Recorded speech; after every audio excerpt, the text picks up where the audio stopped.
the keys are to the glory days at the stick. From who's got it better than us to brick by brick. It's always the 49ers way, from off-season to game day. Yeah, we talk back. It's the 49ers cutback.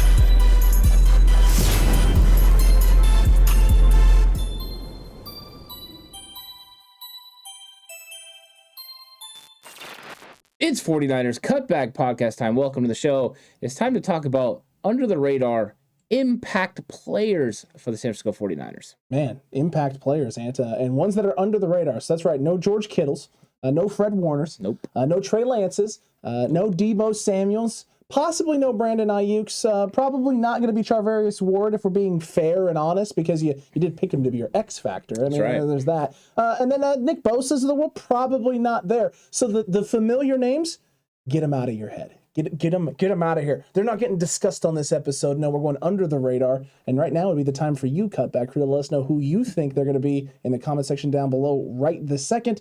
And then like, subscribe, all of the fun stuff. Hit the notification bell as well. That way you don't miss more of this content. And under the radar, flying low.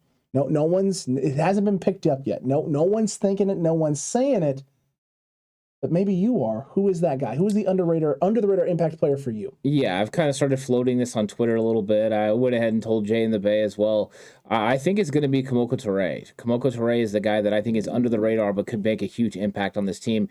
His first step and the things that he's able to do as a speed rusher on the edge, I think is exactly what the 49ers need. You know, you're going to have D Ford potentially not being on the roster anymore, and that means that you need somebody that can be able to be the speed rusher, and I think that he can do it.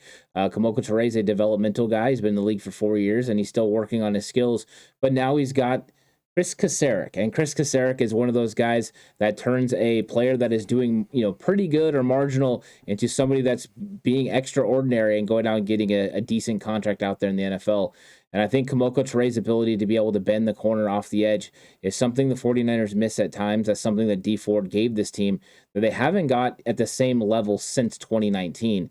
And I think Kamoko Toure could be that guy. I think that's why the 49ers went out and got him. And there's been a lot of conversation about Drake Jackson, during the offseason. Could Drake Jackson be that role? I think it's actually going to be Kamoko Toure. I think he's going to be a guy that you can see as the closer on third downs, especially, when the 49ers are pinning their ears back to get after the quarterback. So he's my guy under the radar impact player. I like that one. Kamoko Toure is a solid choice there, and it is a good one. And Cutback Crew, it may be accurate. It may be the most accurate name actually out there, because he is a guy who could definitely fill in for that role, and he definitely has the speed to bend that edge and bend that corner, and they are looking for that closing type player to do the type of things that D Ford used to do. Most likely isn't going to be doing in 2022. So we'll see if Kamoko Toure actually can fill that role in it. I do like the name. I do like the possibility there. But I'm going to flip over to the offensive side of the ball, and I'm going to stick with Danny Gray. And I've been saying this. I felt that Danny Gray could be a guy that surprises everybody just in terms of what his role actually ends up being and becoming. I think the speed is, number one, the most evident aspect of his game, but I think there is an underappreciation for his route running and what he can do with the ball in his hand over the middle of the field as well. And I think it could actually translate into big things for the 49ers. And doing a slightly different thing here than what we've seen is you could be seeing more empty. Now, this idea of going more gun, more spread with Trey Lance is something that actually could come to fruition, which means you could see sets and situations where George Kittle is flexed out wide with 4 other wide receivers out in space. And that's going to mean more opportunities for Danny Gray to get more snaps and more potential, more chances. You could also see situations where they go full speed package. They go Kittle, they go Deebo, they go Ayuk, they go Gray, and they go Ray McLeod out on the football field and really push a team to their limits in terms of how many guys do you have out in space that can cover these guys? Because you can put them into weird packages and situations by flexing George Kittle out wide. You can also put them in weird situations and packages, and with early in the season putting Deebo, Juszczyk, Kittle, Ayuk, and a Jennings or even a Gray out there at times, or Ray McLeod, where they're thinking empty, and then you shift into a running set, and big problems for you now because you don't have the package and personnel, which is going to make teams wary of putting certain personnel groupings out there and forcing teams into certain situations that may lead to advantageous matchups for the young rookie in this offense. Look, Kyle Shanahan has shown over the years that those third wide receivers, those slot guys, can have huge roles in his offense and can even have huge roles in specific and particular seasons. Emmanuel Sanders did a great job in San Francisco playing out of the slot when he got here.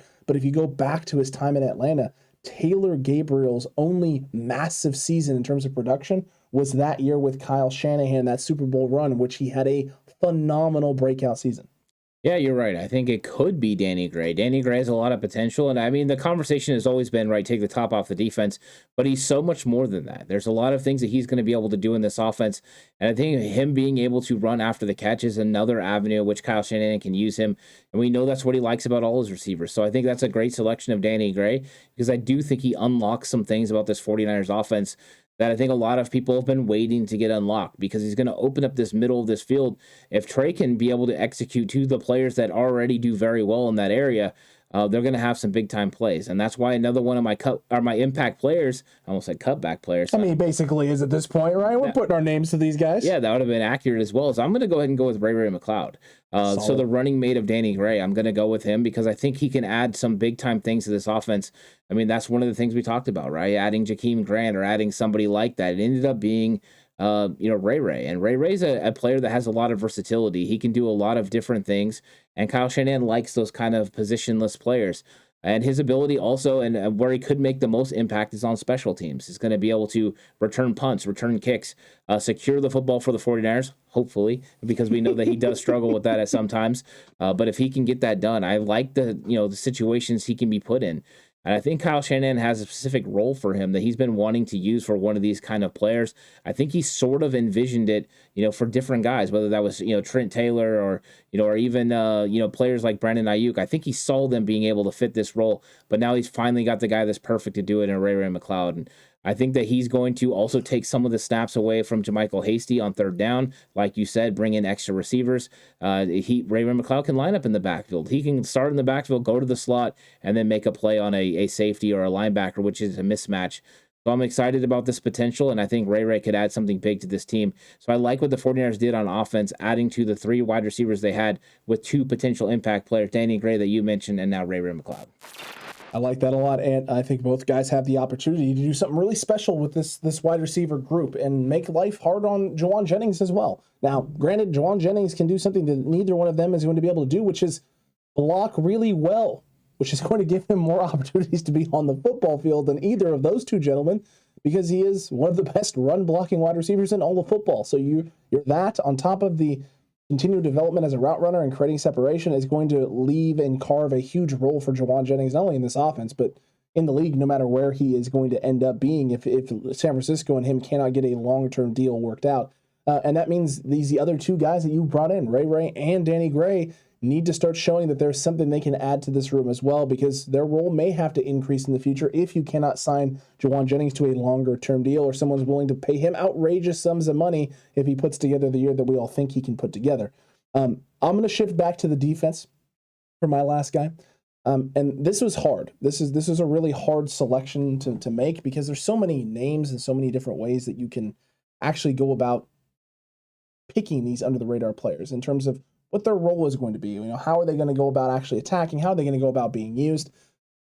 I'm going to go with a guy that Chris Kasarik has been working with now for some time, a guy that has continued to develop over his time, and the Niners rolled with this past season and went with the contract extension. Did things with Kevin Gibbons to bring him back into the fold with this team. A guy like Kentavious Street, who the Niners were very high on and had a lot of ups and positives for, they let him walk. They let him go in the offseason. They bring in Hassan Ridgeway. They go a different direction in terms of how they're building up this D-line, but Kevin Gibbons has continued to be a staple. And we've seen the continual growth and development of Kevin Gibbons, and a guy who at times would come in and have big roles and big plays. I mean, more specifically in the run game than anything else, but I think there's going to be an opportunity for him to grow upon and continue to develop. And Chris Kasarik has always spoken very highly of Kevin Gibbons and his motor, and I've seen a lot of positive things and growth from him. I think the continued elevation of Eric Armstead is going to help. I think adding Hassan Ridgeway helps in as well. Javon Kinlaw also. It's a nice 1-2 combination and punch with the 2 of them in terms of Kinlaw's literal just physical stature, strength, and that get off and that punch, and the way Kevin Gibbons goes about his business and the way he's been beating double teams has actually been fairly impressive. He does get a little high at times, and he can get driven back, but if he can get more consistent, this could be a year that solidifies him in terms of getting a big contract somewhere else, because I think if he has the year that I think he can have, the Niners won't be able to pay this man. You could be right. You know what I mean? That's the thing. There's going to be opportunities for this interior defensive line to go out there and make plays. Kevin Gibbons is a very good football player, and so he's going to have some potential on the inside. We'll see what happens. And I think that's there's a lot of great selections that could have been under the radar impact players, but I think you picked some really good ones, and some guys that could make a huge plays in this season. And that's what we really need. We need guys that can go out there and make some plays and make things happen. And you can't always talk about the guys that you see do it all the time. There has to be these other guys, these depth pieces have to step up and make plays. And you see the 49ers bringing in players. I mean, some of the players we talked about are new additions to this roster. Some are holdovers who have developed. And maybe it could be somebody like Kevin Gibbons that's primed to make an ascension the way that DJ Jones did. It took DJ Jones a while to get there, but once he did and he found himself, he ended up becoming a big-time player for the 49ers. That could be in the cards for Gibbons. We'll see.